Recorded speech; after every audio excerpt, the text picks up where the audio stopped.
Had to get my little piece of paper here. This is a video that delves into people that do a lot of recording with their cameras.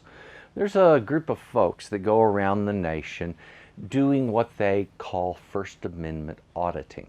This is where they take their camera and they go throughout in different places with their camera and basically see if they can stir up somebody to tell them you can't record here. And then they say, well, I've got a right to record here. It's a First Amendment right, First Amendment constitutional right. And then thus begins this battle. Okay, now, my little piece of paper here. This is poster 7 from the United States Postal Service. Probably the most misquoted document that I've ever heard in my whole life, other than maybe the Constitution itself. Very misquoted, very, very misquoted. We're going to get into poster 7 in a minute and how it is being misused. And I'll show you that. When it comes to folks that are doing this First Amendment auditing, I need to make clear a few things. And I'm going to make this clear from the point of view of a photographer and a videographer. Okay, folks, that's what I do. I earn my living with this camera, the one that's recording me now. And there's other cameras that I have too. But this is the one I use a lot, okay? And so this camera earns my living. And so I had to learn everything about legally filming, what's legal and what's not, okay? There's a lot of things that are legal to film and some things that are not legal to film. And it's smart to know the difference, especially if you're going to be in the business. You don't want to get sued, get in a lot of trouble, or even violate the law and be possibly jailed. It's happened before. And the laws change with each country. That's important to know too. So the thing of it is cameras can be very obtrusive, and they can seem obtrusive to others, especially when they're put right in your face. But there's some things you need to know about this recording business, folks. There's a difference between private, public, and open to the public that some of these First Amendment auditors are missing. Okay, number one, you walk into someone's house, that is private. If you stick your camera up to the window of their house, that is recording a private thing. That's illegal. That's just flat out illegal for me to record what's going on in your house. But the minute you step outside of your house, you're walking down the sidewalk, you are in public. I can then film you. I can photograph you. I don't need your permission because you're in public. I have the First Amendment right to take a picture of anything and anyone that is in public. I have to be careful about how I do that. If I go to a playground and I'm taking pictures of small children, even though they're in public, that's illegal. That's illegal because, all right, you're taking pictures of little kids and you're getting into something that, number one, parents are going to be mad about it. Police are going to be mad about it. And the law isn't on your side, okay? So as a photographer, I have to be careful about the age of the person I take pictures or video of. I'm very conscientious of that. Other people should be too. Now, if someone is walking into, let's say, into the grocery store, they have their child in hand with them, and I'm filming the front of the grocery store, and they walk through what I'm filming and into the store, that's illegally filming a kid. Not illegal, that's legally filming the kid, okay? Because it's just something that's happening in public. I'm not directing my camera at the kids intentionally. I'm just filming the situation and the kid happened to walk through it. There's a big difference in how the law perceives you taking pictures of a child. So in one case, one is legal, the other is very iffy and illegal, and you need to be careful as a photographer. Now, another thing, these folks that are doing First Amendment auditing, they seem to have a hard time understanding the difference between public and open to the public. The grocery store that I just mentioned that mommy and child walked into is open to the public. So if I take my camera into that store and start filming, and the management comes up to me, or an employee comes up to me and says, "You're not allowed to film here, you'll have to turn your camera off." Then, legally speaking, I need to turn my camera off, otherwise I'm breaking their rules. Now, their rules aren't national, state, or local laws, but they are the rules of their business, and they have the right to have their rules. Does that impinge upon your First Amendment rights as a First Amendment auditor, or as a photographer, or as just a person with a camera? Does it? No, it does not. And here's why.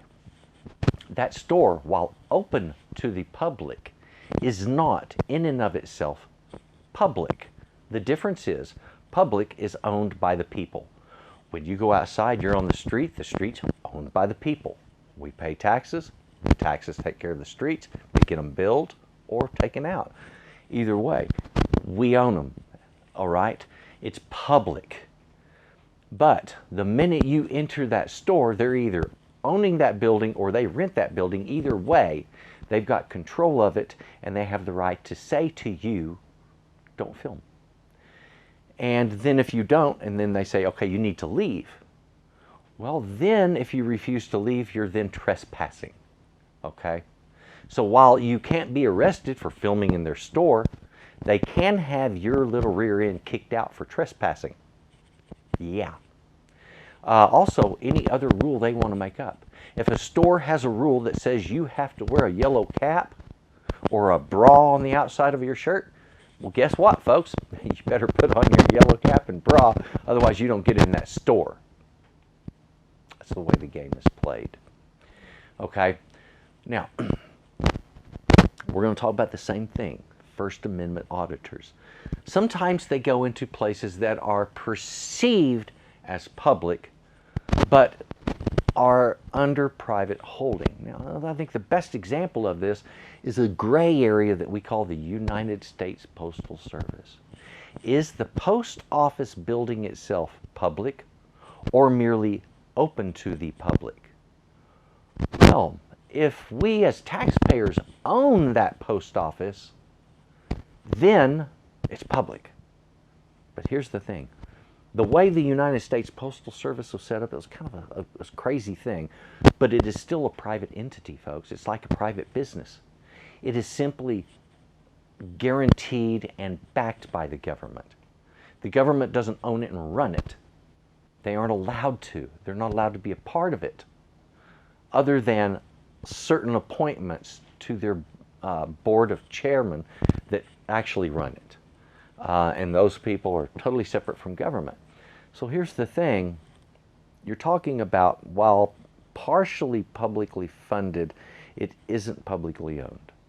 All right? Now we're going to get into poster 7. Because these same people are going to be swearing up and down and probably shouting at the monitor right now at what I'm saying. They're probably angry at me, saying, "No, poster 7 says we can do it." Folks, probably the most misquoted thing on earth, poster 7. There is a sentence on poster 7 that everybody sticks a period in the middle of, and that period isn't in there. It doesn't belong there. It's not there. So let me pull this up, and I'll try to remember to do a close-up of this so that you can read it for yourself. But you can also just look up poster 7, go USPS poster 7, and it'll come right up as a PDF. Boom. Same thing I got, folks. And it's from the United States Postal Service. Same thing they hang on their walls inside the post office. And what this is poster 7 is a set of rules. It is rules and regulations governing conduct on postal service property. It doesn't rule somebody out. It says rules and regulations for governing conduct on postal service property. I guess that means everyone. Okay, now, pardon me. Let's go through this, and we get to the part that all the time I hear misquoted. And I hear this sentence misquoted by people who want to film inside the post office and think it's legal to do so, and they think this grants them permission, when in reality, this takes away permission for them to do it. So let's read the whole thing in context. It says, photographs for news, advertising, or commercial purposes. Now, so in other words, if you're filming in the post office and you do YouTube video, that's commercial purposes. Whether you're making money on it or not, it's still commercial purposes. All right. That being said, what it says is, photographs for news purposes may be taken in entrances, lobbies, foyers, corridors, or auditoriums. This is the part where everybody puts a sentence in, or a period in there. And there is no period after that. No, no, no. So let me start over again. We'll read it in completion. And listen to the words carefully.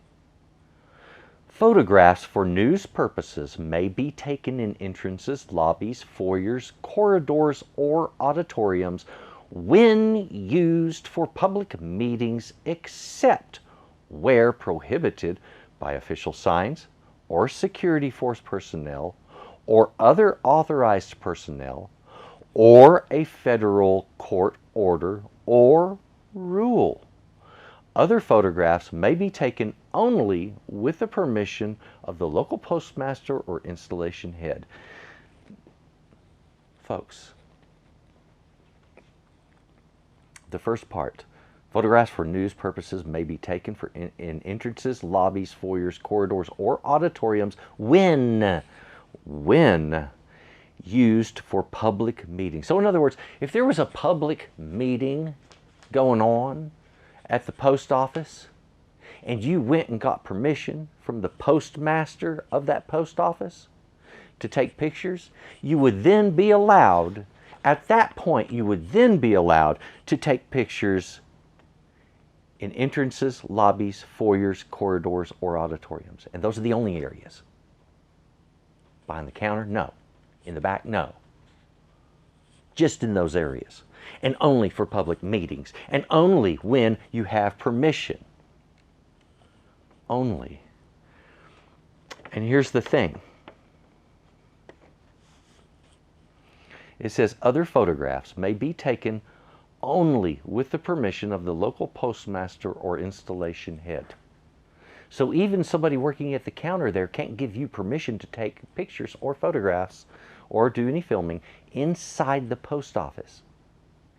Now, the minute you step outside the post office and you're on the sidewalk, okay, that's a whole different thing. You are once again in public.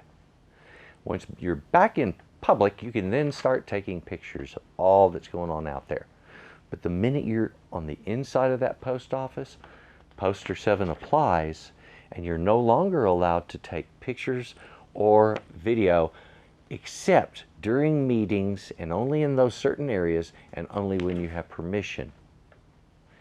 And the thing of it is a whole lot of things can take that permission away from you. All right? Except where prohibited by official signs, so a sign, or security force personnel or other authorized personnel or a federal court or rule. So in other words, they can just have a rule at their independent post office that says you can't film or take pictures. That's that. Okay, so please stop taking it out of context. Stop breaking the sentence in half and trying to build a narrative around that half of the sentence that doesn't exist. All right? Poster 7 is pretty clear.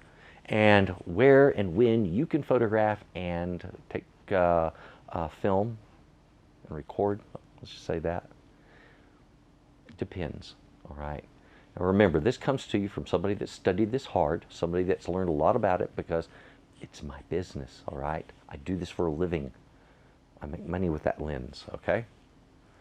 So please trust this, and please remember, you can film, but only in public.